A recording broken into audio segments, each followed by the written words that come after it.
What would Jesus do? Now, I know that's a crazy question to ask with Beyonce on the screen, but hear me out. All right, so I want to ask you, do you ever feel like you're just not cut out to be an entrepreneur? You know, you look around at everybody else starting these businesses, making six figures, making seven figures, and you feel like they were given some sort of special gift that you were not. Are there some things that you feel like you're just never going to get the hang of, marketing. And so basically, I'm kind of wondering, has growing up in your body, with your culture, with your family, with your experiences, caused you to put yourself in a box? So today, I want to give you kind of a sneak peek into one of the secrets that I share within our Gold Mine Within party that we do every year. And here it is. It is not about you. It's not about you. And now I know you're like, okay, well, you always talk about freedom businesses. And one of the four tenets of a freedom business is that the business is built around something you love. And so, yes, okay, you got me. In that sense, it is all about you.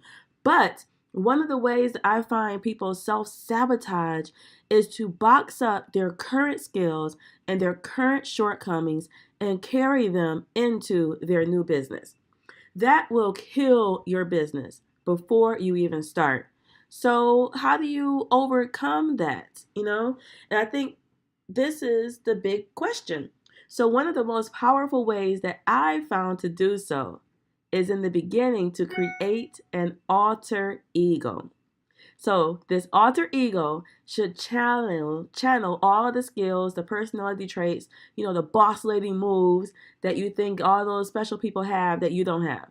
All right. So for example, do you remember the phrase, what would Jesus do?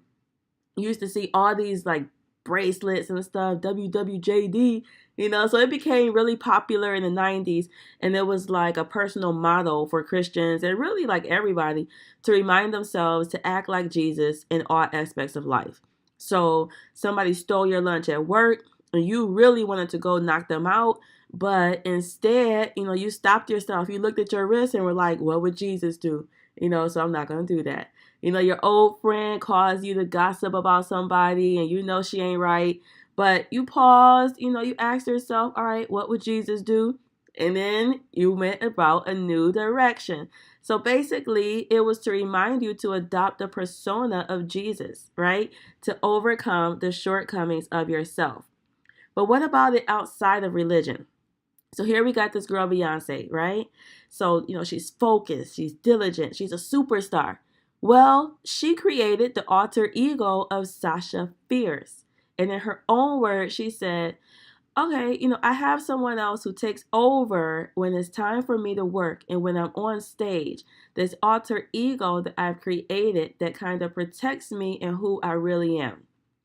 All right, it didn't just stop with Beyonce, right? So Stefani Germanata, who is that? Lady Gaga, the pop star. Alan Konigsberg became Woody Allen. Carolyn Johnson became Whoopi Golberg. Deanna Prince became Wonder Woman. And T'Challa became Black Panther. So I'm not saying that you got to change your name in real life. Like I'm always going to be Zarina. That's it. I'm not changing my name, right? And I'm definitely not telling you to do things under an alter ego name that are detrimental to your true self. But I want you to consider this for a moment. What if, for the building phase of your business at least, you allow yourself to stretch out beyond who you think you are?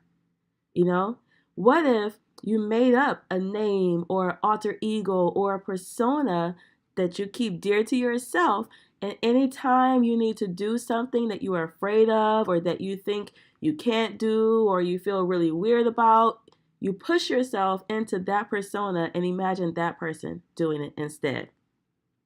So some of you are like, I can't be getting around with that play make-believe stuff. I need it to be a real person. Okay, so maybe you don't make up a Sasha Fierce or you don't make up a Whoopi Goldberg. What if you allowed yourself to call on somebody real, like an Oprah? Okay, you just say, okay, today I'm putting my Oprah on. I'm going out here. I'm going to be negotiating these deals. I'm not going to be no punk when I need to call somebody. I'm going out there, right? Or maybe you like to really identify with one of the sharks on Shark Tank, right? Or maybe there's just a local person your grandma, somebody that's just has those characteristics that you want to bring forward of courage, of conviction, of determination, of taking no excuses, of being an action person, right? Being somebody who is disciplined. Maybe you can just pull all of that into somebody that that personifies that, and then really attach on to that person, right? So basically, I want you to grab your superhero and make it your own. So the next time you feel like you can't do something, or you find yourself procrastinating because deep down you're afraid of this, I want you to ask the question, what would Jesus do? What would Erica Bossman do? So that's one of mine, Erica Bossman. Don't ask me how I came up with it. Like, it's never like I really always liked the name Erica. I don't know where it came up with, but Erica Bossman is one of mine where I have to pull out, when I start to feel like, oh, I can't do it, I don't want to do it, whenever you start getting in little whiny ways. So, who is your alter ego? Who are you going to use? Whatever you got to do is team, no excuses.